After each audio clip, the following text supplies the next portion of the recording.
He aquí vienen días, dice el Señor, en los cuales enviaré hambre a la tierra, no hambre de pan, ni sed de agua, sino de oír la palabra de Dios.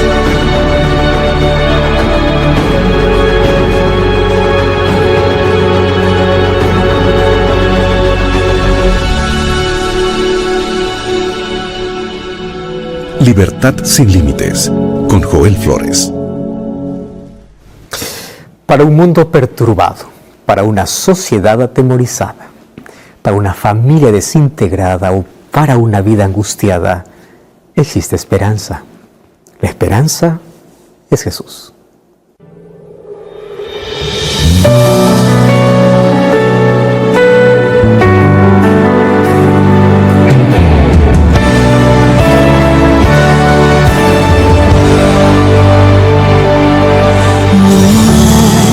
Esperanza alguna para un mundo donde Dios no está.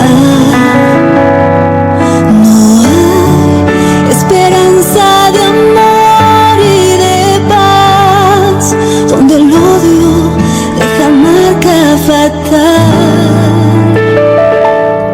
No hay esperanza de vida en aquellos que no aman a Dios.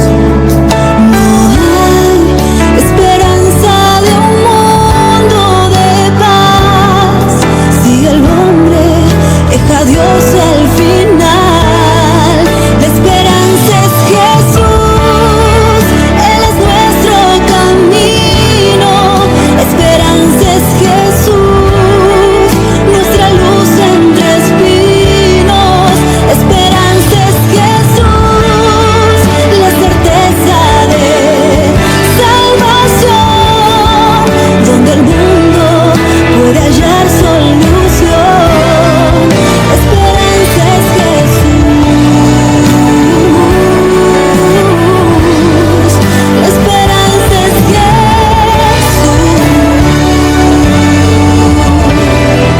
la esperanza es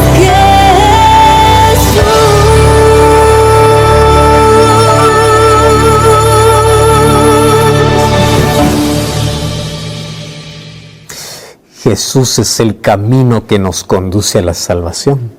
Él es la verdad en un mundo de confusión. Él es vida para aquel que camina en destrucción. Que Jesús sea tu única esperanza y que solo en Él puede estar tu confianza. Bienvenido. Qué alegría es poder tener este espacio, este momento, este canal o esta radio para tener este encuentro vivificador.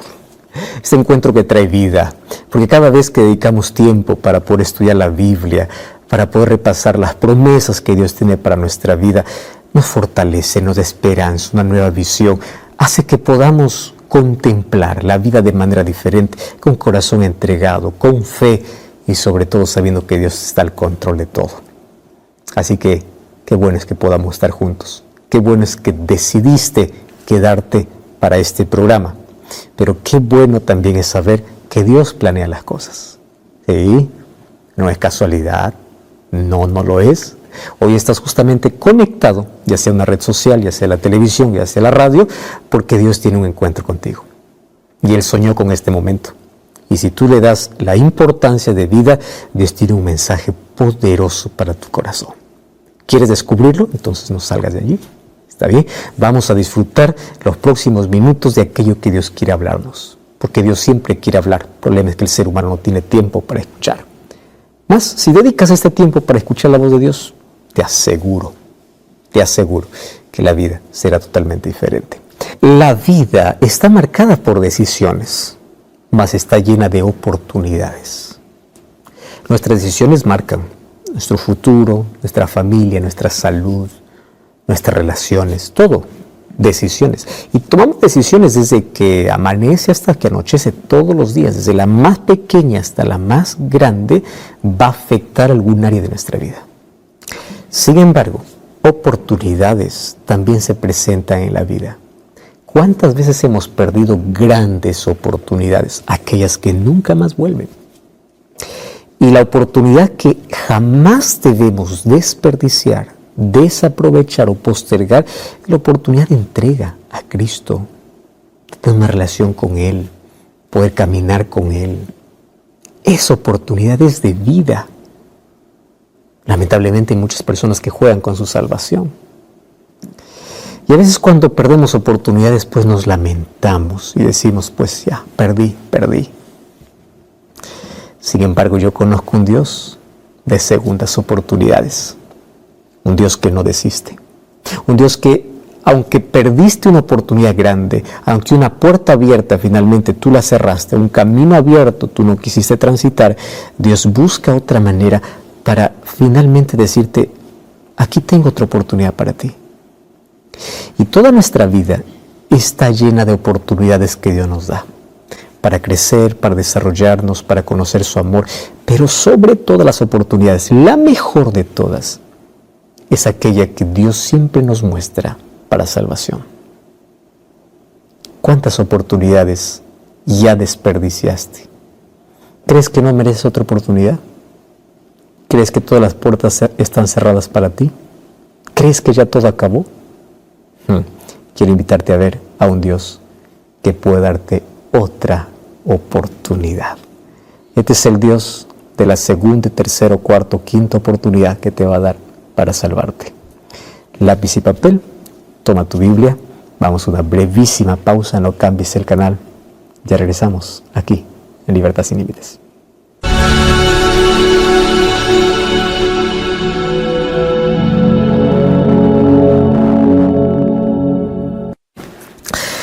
Es una delicia poder abrir la Biblia y verlo como el mejor plato para poder comer, disfrutar, porque allí encontramos una riqueza no solo histórica, encontramos la palabra de Dios que trae vida, que trae esperanza, y en cada historia que leemos de la Biblia vamos a encontrar que no es una historia del pasado, es una historia que tiene que ver con nuestra vida, con nuestra experiencia, con nuestra actitud, que alguien ya lo vivió, pero que el ser humano obviamente lo repite.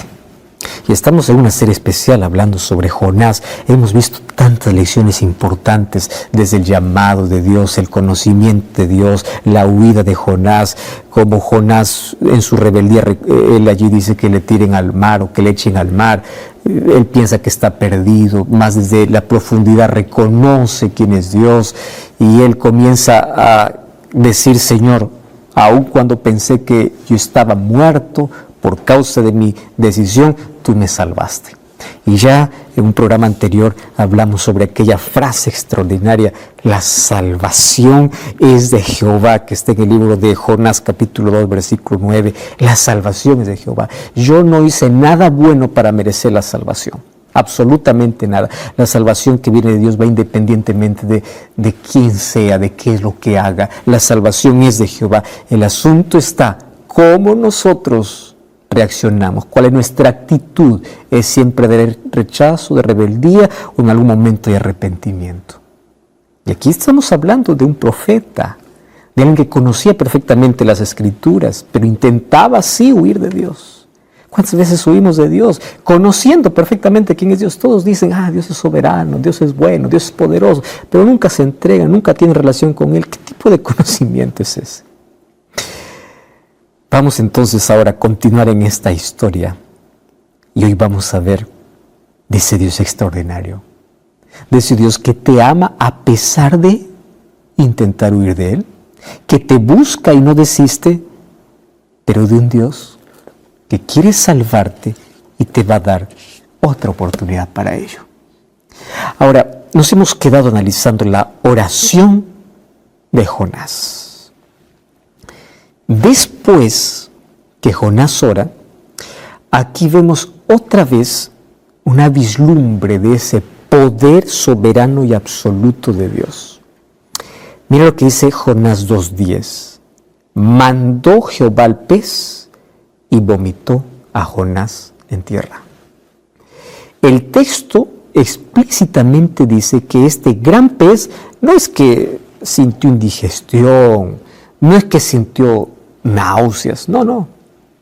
esta gigantesca criatura marina que tuvo aquí al profeta de Dios sobre su vientre, nuevamente es impulsada por Dios y obedece. Interesante.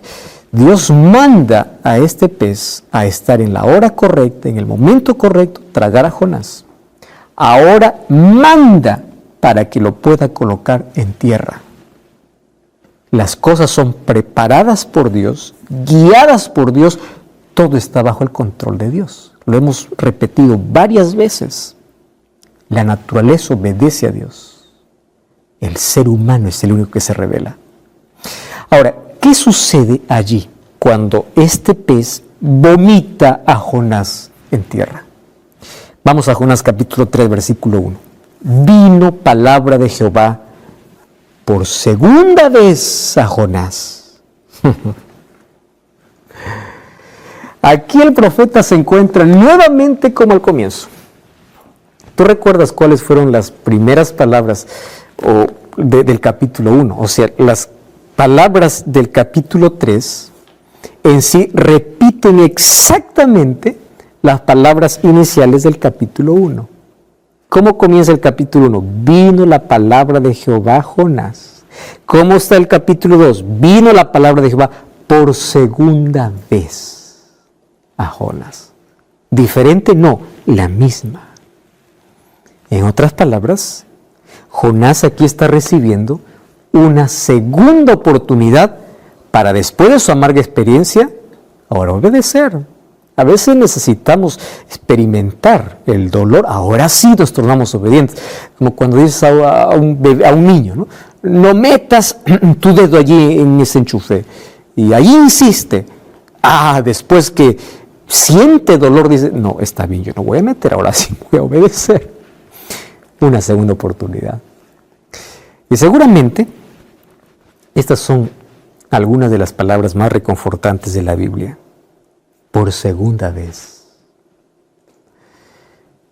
Sabemos que Jonás se ha rebelado neciamente contra Dios. Y lo más maravilloso de todo es que todo esto no ha provocado que Jehová lo abandone. Por más de que éste fue desobediente, Dios no lo desechó, Dios no lo abandonó. El hecho está de que a pesar de su rebelión, Dios le ha dado una nueva oportunidad. Y esto es aquello que hoy debe animarnos. ¿Dónde te has hundido? ¿A dónde has huido? ¿Has fracasado? ¿Te has arrastrado por la miseria de la vida? ¿Sientes que no hay derecho? ¿No tienes derecho a nada? ¿Sientes que ya no hay más oportunidad para ti? Te invito a leer Y vino por segunda vez. Dios otra vez insiste.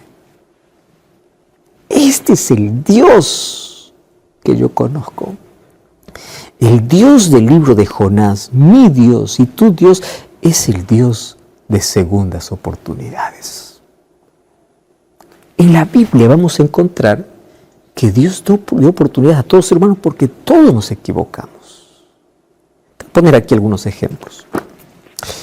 ¿Te acuerdas de Abraham, el padre de la fe? ¿Tú sabías que Abraham experimentó esto en su vida? Dios había llamado a Abraham, dándole una promesa extraordinaria. Incluso su descendencia sería como la arena del mar, sería el padre de los fieles. Y su vida obviamente iba a servir como ejemplo de fe para todas las generaciones futuras. Pero a pesar de eso, su fe no fue perfecta. En momentos de su vida, él mostró desconfianza, dudas. Por ejemplo, ¿te acuerdas cuando él intentó ocultar de que Sara era su esposa? Dudó de la protección de Dios. ¿Te acuerdas cuando por adelantar la promesa, él dijo, ya que con Sara no puedo tener hijos, escuchó la voz de Sara y se acostó con Agar para tener un hijo, para que así la promesa de Dios se cumpliera? Dudó de que Dios pueda hacer que él pueda tener hijo a los 100 años. Ahora, después de sus fracasos, él aprendió a confiar. ¿Pero qué cosa Dios le dio? Segundas oportunidades. hasta que finalmente aprendió a depender y a creer, y finalmente pasó la mayor prueba. Dame tu hijo al que amas, Señor, aquí estoy, yo confío que tú vas a hacer algo, pero yo creo en ti. ¿Te acuerdas de David? El gran hombre conforme al corazón de Dios. Esta expresión conforme al corazón de Dios no es dicha antes de su caída, es dicha después de su caída. ¿Y cómo? Si él se convirtió en asesino, adulteró con Betsabé, mas Dios otra vez le da una oportunidad. ¿Y a quién envía? Dios envía al profeta Natán. Y el profeta Natán va pues con cierto cuidado, le cuenta al rey una experiencia, finalmente él mismo se condena. Y ahí es donde él experimenta la gracia de Dios, porque él dice, quien hizo esto merece morir.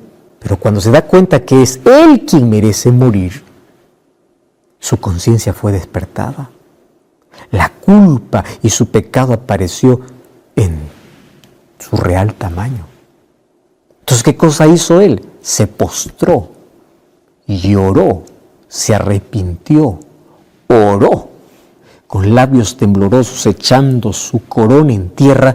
El que cosa dice en Salmo 51, yo pequé contra Jehová, no he hecho la culpa a las circunstancias, no he hecho la culpa a la mujer, dice, yo pequé, yo soy el culpable. Reconoció.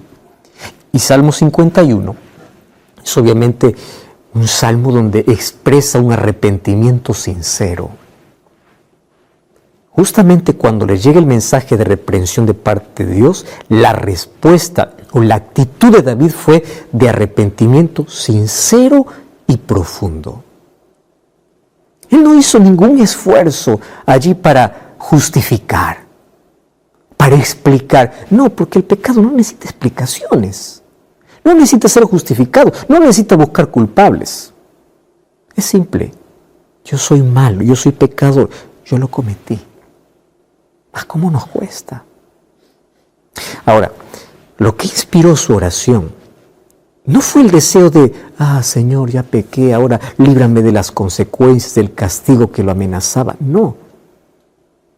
Él vio la enormidad de su transgresión. Él vio la depravación de su alma. Y cuando él lo vio, él aborreció el pecado. Él no oró pidiendo perdón a Dios solamente, sino él dice, Señor, yo no quiero ser igual. Dame un nuevo corazón. Dame un corazón puro. Y aunque David había caído, él se levantó porque Dios le dio una nueva oportunidad. Ahora nuevamente su corazón estaba en sintonía, en armonía con Dios, en armonía con sus semejantes. Ahora su corazón llegó a ser puro, tanto así que se coloca el título, un corazón como el de Dios. ¿Por qué?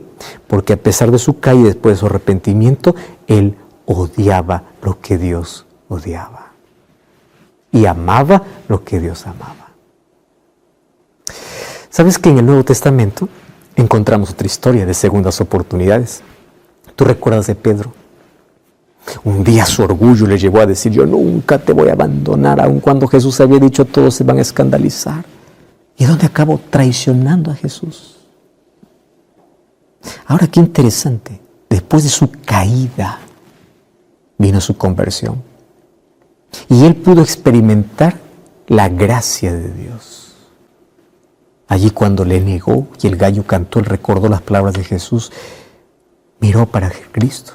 Allí estaba aquel rostro de amor, aún pálido, doliente, sangrando el rostro, sus labios temblorosos y esa mirada de compasión y perdón fue como una flecha que atravesó el corazón. Y eso despertó una vez más su conciencia. Porque fíjate una cosa, lo que hace el pecado es adormecer nuestra conciencia. Una conciencia despierta hace ver que podamos reconocer nuestra realidad. ¿Qué hizo Pedro cuando su conciencia se despertó? Salió de la sala, corrió con el corazón quebrado. Allí salió de la ciudad, allí en la soledad, en la oscuridad. ¿A dónde fue? Al Getsemaní. En el mismo lugar, allí donde Cristo había orado, allí fue Pedro a clamar perdón.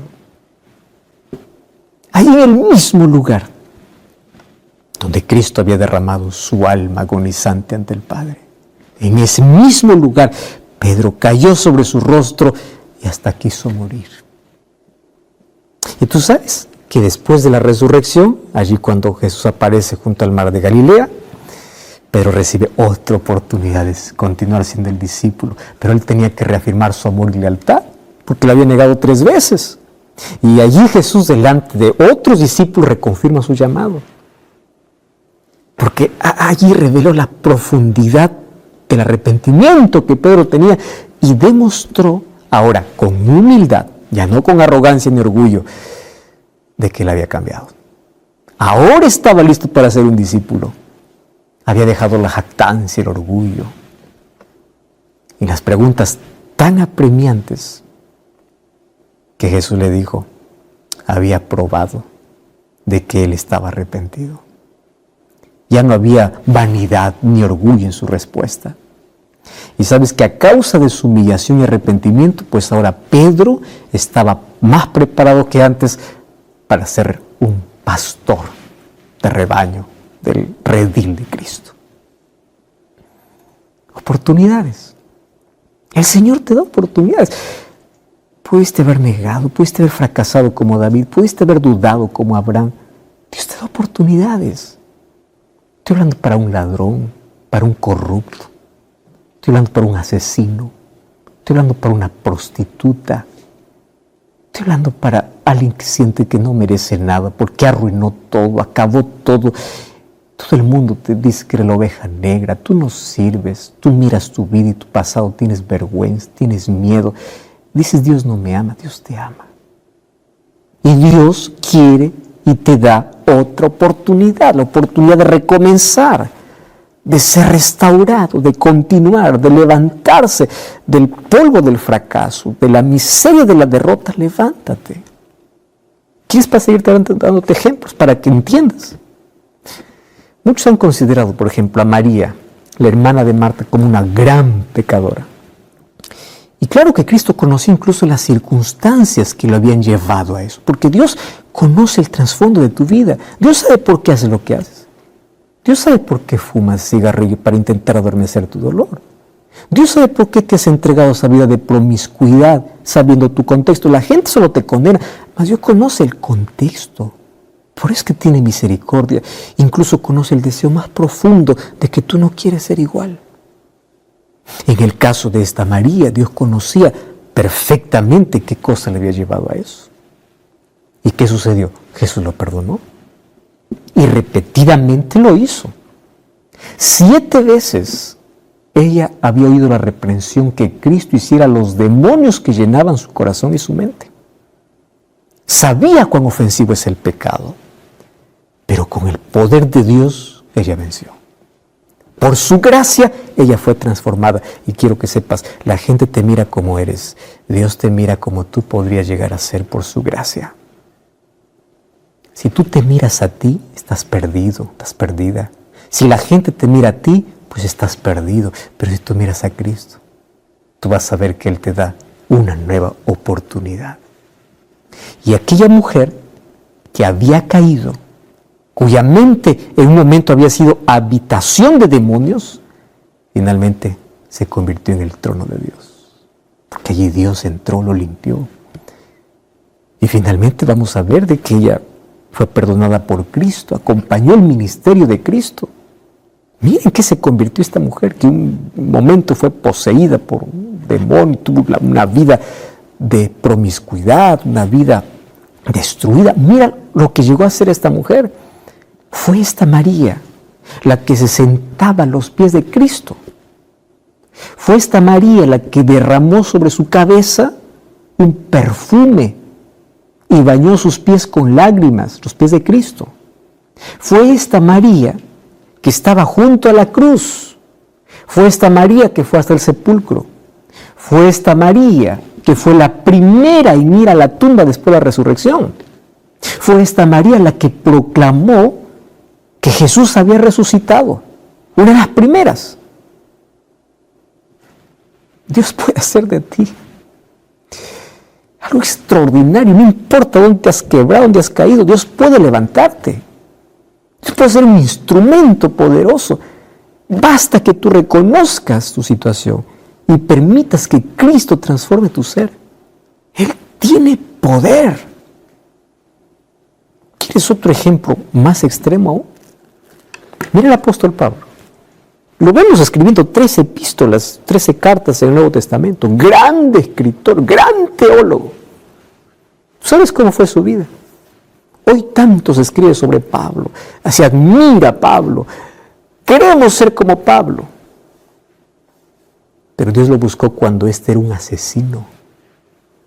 Era un hombre temido. Y él mismo cuenta su historia. Él un día incluso va al rey y cuenta su historia. Dice, un día yo iba a Damasco, dice, con poderes, comisionado por los principales sacerdotes. Y es interesante cuando narra su historia, más o menos era el mediodía. Yo iba por el camino y de pronto vi una luz del cielo que sobrepasaba el resplandor del sol. Me rodeó a mí y a todos los que estaban allí conmigo.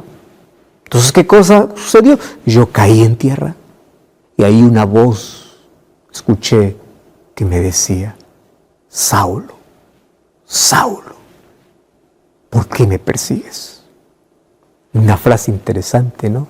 Dura cosa te es dar coces contra el aguijón. En otras palabras, ¿qué haces golpeando tu cabeza contra la piedra? Intentando quebrar una piedra con tu cabeza. Tú te estás lastimando. ¿Qué haces persiguiéndome a mí? Dice Jesús. ¿Qué haces teniendo tu propio propósito cuando yo tengo un propósito más noble para ti? Claro que tenemos que admitir que Dios es misericordioso, es perdonador con nosotros. Y esto es lo que pasa aquí en el libro de Jonás. Dios hace instrumentos de lo más vil, de lo aparentemente inútil, de lo pequeño, de aquel que un día estuvo hundido, Dios lo trae a la luz y le hace un instrumento. Un día, hoy tú estás por la calle, hoy tú estás en una situación terrible, mas no tienes idea de lo que Dios puede hacer. Y esto ocurrió con Jonás, y él lo cuenta, vino por segunda vez. ¿Sabes que cuando no nos enfocamos demasiado ahí en los pecados de los otros, nosotros seremos más sensibles al ver nuestra realidad y las oportunidades que Él nos ha dado por su gracia? Deja de mirar la vida de los otros, mira tu vida y la gracia que ha sido extendida para ti. Tú puedes decir, yo soy pecador. Dices de palabra, pero en realidad no reconoces tu condición. Porque un pecador que reconoce como siendo pecador, busca desesperadamente a su Salvador, y Salvador es Cristo.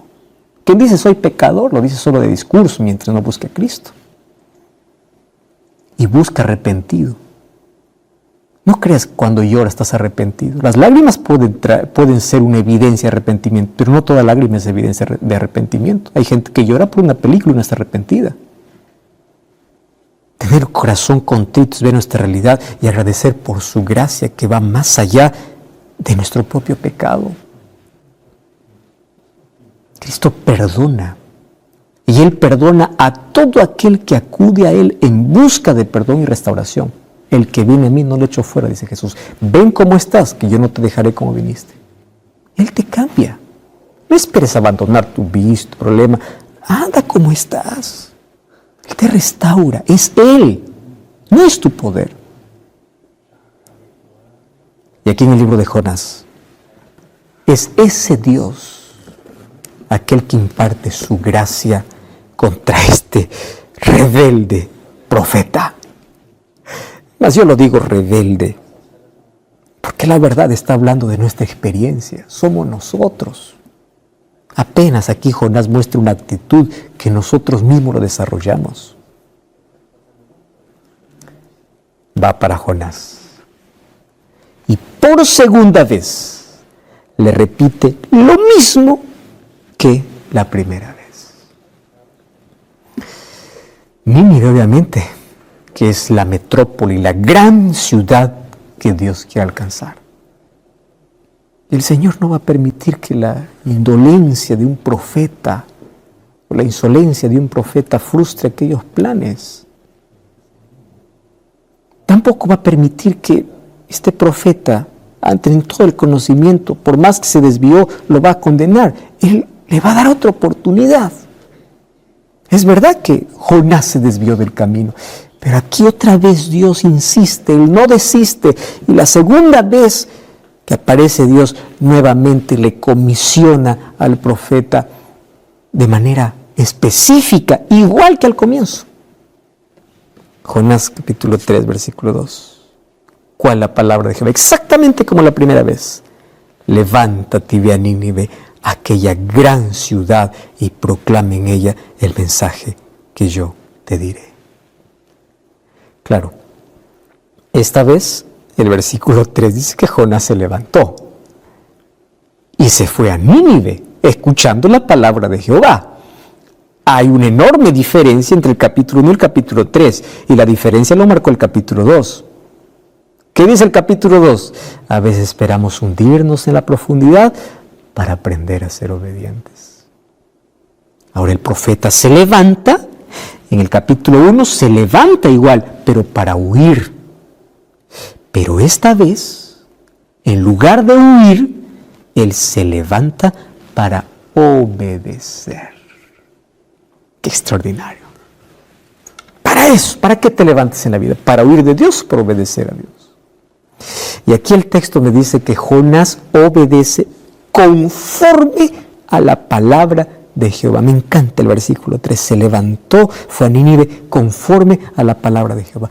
Esta vez él no se detuvo a cuestionar, ni a preguntar, ni a dudar. Él aprendió la lección. Él obedeció, sin vacilar. Él fue. Ahora esta vez, la Biblia obviamente no menciona nada acerca del viaje que hizo, porque no dice que el pez lo lanzó en la ciudad.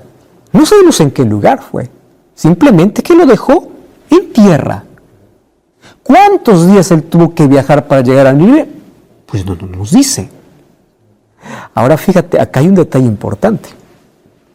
Aquí el autor tuvo su razón para poder hacer una descripción detallada del primer viaje, que está en el capítulo 1.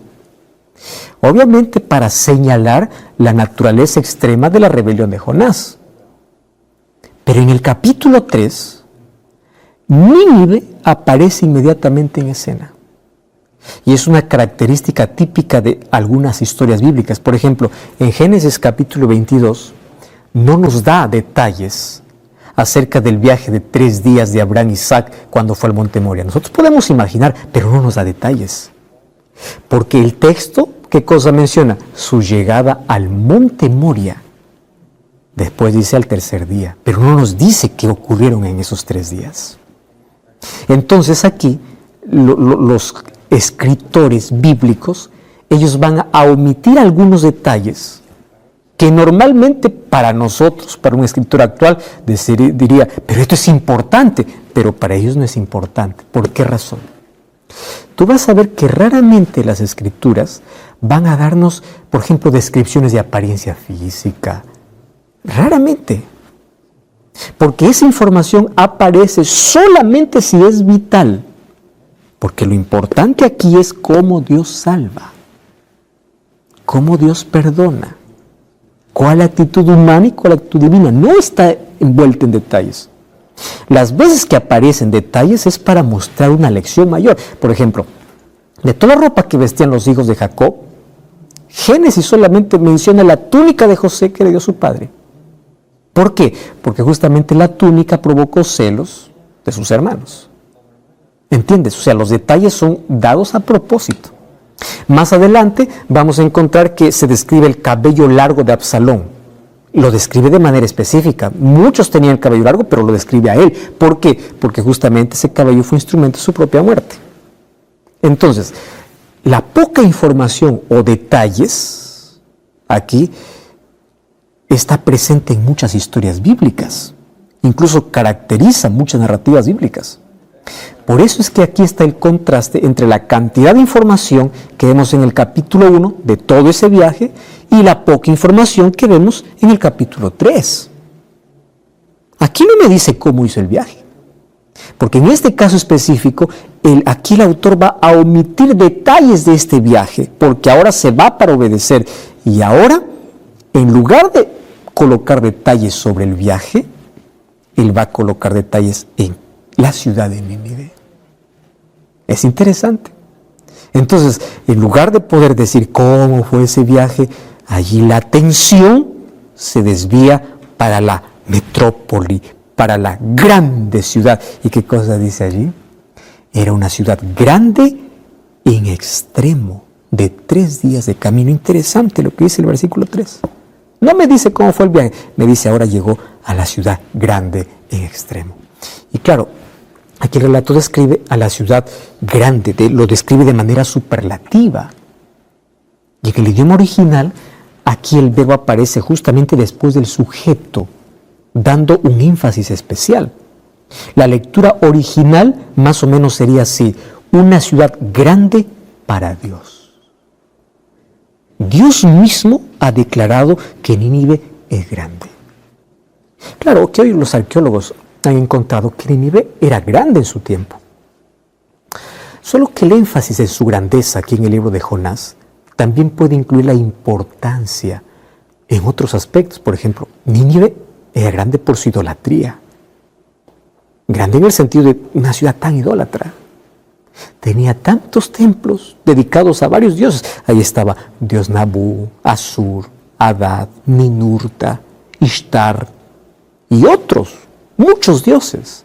Tanto así que el capítulo 1 como el capítulo 3, Dios se refiere a la ciudad como una ciudad grande, ya sea en maldad, en tamaño, en idolatría.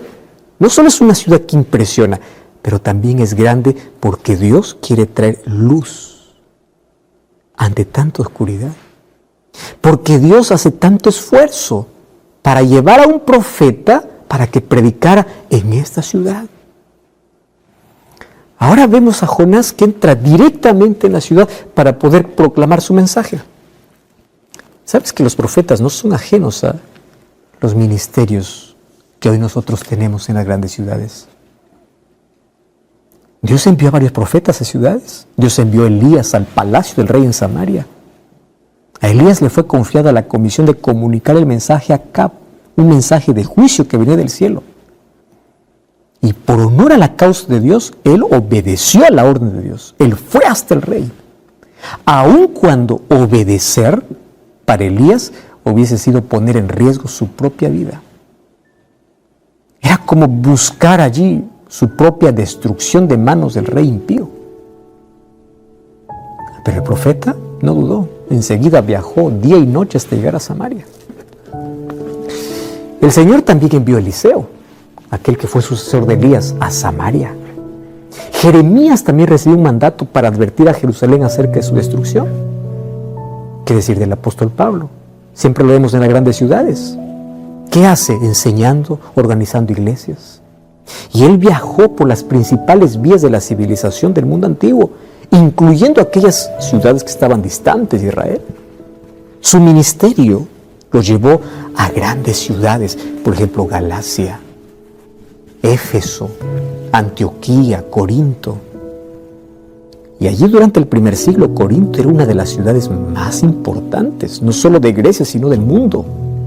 Griegos, judíos, romanos, todos los países pasaban por sus calles, porque era una ciudad de negocios y de placeres. Era un gran centro comercial, situado obviamente en un lugar de fácil acceso. Y es por eso que de diferentes partes del imperio se entraban en Corinto. ¿Qué cosa es lo que Dios me quiere decir? Dios desea que proclamemos su mensaje con poder en los barrios alejados, en las aldeas, pero también en las ciudades. Ojalá veamos las necesidades que hay en las grandes ciudades como Dios las ve. ¿No debiera sorprendernos entonces encontrar a un Dios que envía a Jonás para proclamar un mensaje a la capital de Asiria? ¿Estás viviendo en una capital? Tú ves el grado de corrupción, de inmoralidad, de violencia, pero también de necesidad. Y Dios envía a Jonás, justamente en el tiempo donde incluso los israelitas oraban para que Dios azote o castigue a Asiria. Allí Dios envía al profeta. ¿Y por qué razón? Queridos, los asirios. Los asirios eran los nazis de sus días. Era un pueblo cruel, impío. Arrasaba con las civilizaciones enteras. Llevaba a sus cautivos amarrados con cadenas en la boca, como animales eran tratados. Era el colmo, ¿verdad? Enviar a un profeta hebreo a sus archienemigos. ¿A quién le iba a importar Nínive? Pero es que Jonás, cuando va, dice: está bien, voy a predicar, pero quiero que tú lo destruyas. En 40 días el Señor va a destruir Nínive, y mientras más azufre, mejor. Destrúyelos. Pero en lugar de eso, encontramos a Dios una vez más extendiendo su misericordia hacia aquella gente violenta, cruel, hacia aquella gente que creemos que no merece nada. ¿Sabe lo que me enseña Dios? Que Él siempre da otra oportunidad. Siempre. ¿Dónde vives? ¿En una ciudad? ¿En una aldea? No importa.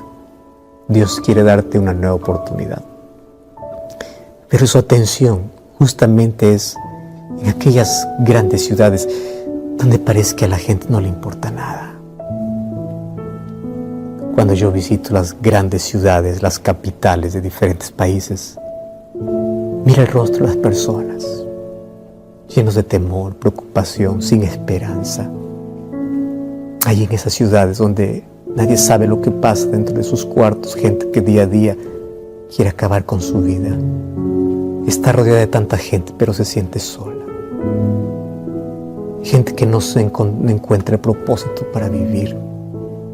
Gente que piensa que no merece nada. Gente que se ensució y se embarró en la vida. Mas ahí aparece Dios con un mensaje. Y Dios permitió que este mensaje pueda cruzar la barrera del condominio, para que tú puedas entender que Dios te ama. Pueda viajar miles de kilómetros a donde tú estás para decirte: hijo, tú no eres un número más. Yo te amo y yo quiero salvarte. Y aquí estoy enviado hasta donde tú estás para decirte: Dios tiene una oportunidad para tu vida. Levántate, pide perdón, arrepiéntete de corazón, cambia de vida, no porque tú puedes, sino porque Dios puede hacerlo. Y ahí donde estás, dile: Señor, gracias, porque cuando yo creí que no merecía nada, tú me diste una nueva oportunidad. Mi esposa va a cantar una linda música. Mientras ella canta, yo estaré orando por ti, porque Él no desiste y Él te seguirá dando oportunidades para salvación. No desprecies esas oportunidades que Dios te da. Hoy puedes entregarte y comenzar una nueva vida con Jesús. Mientras mi esposa canta, estaré orando por ti.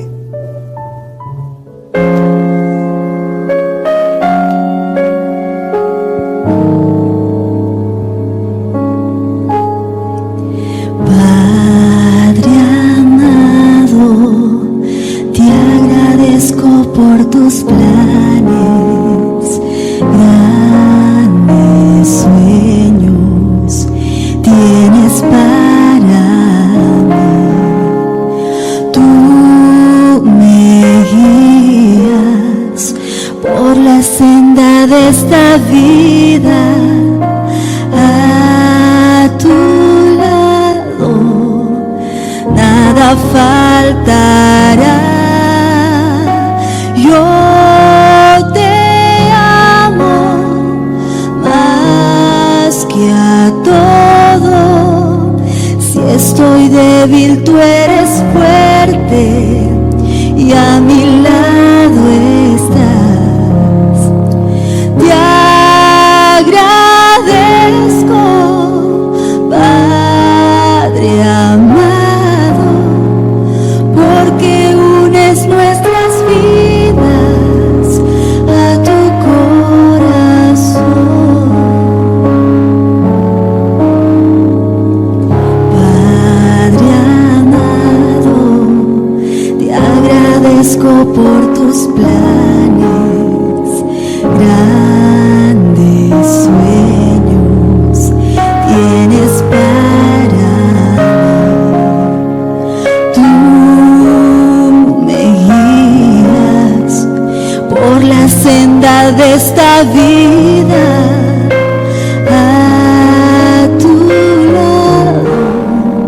Nada faltará. Yo te amo más que a todo. Si estoy débil, tu gran fuerza nunca fallará. Por tu gracia te transformes hoy mi vida con tu bendición.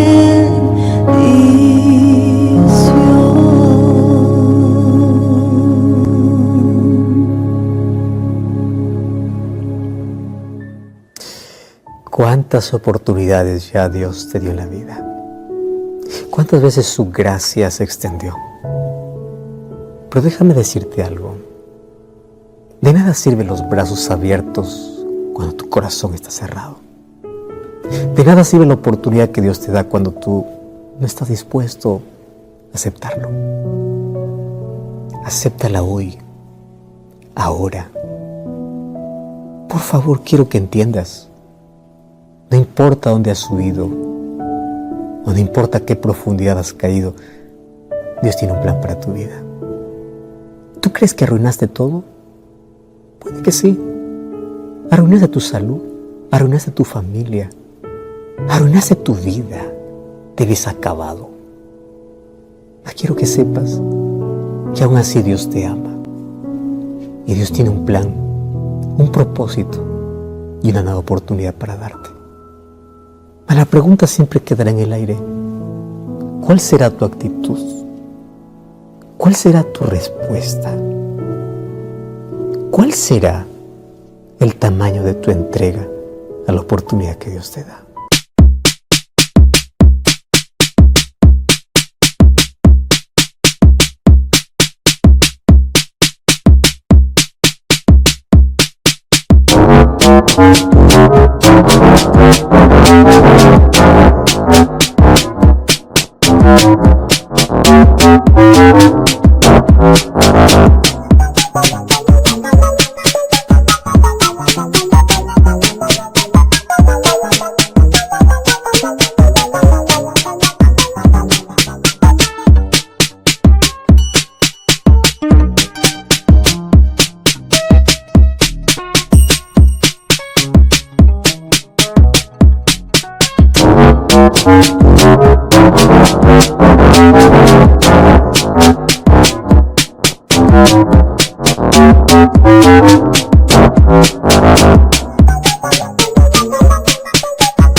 ¿Estás dispuesto a abrir tu corazón a Cristo?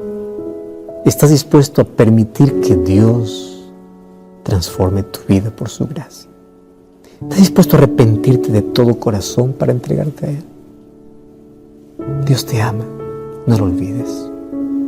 Quiero orar contigo. Querido Dios, gracias por tu palabra. Queremos aprovechar la oportunidad que tú nos das de salvación. Acepta nuestra entrega.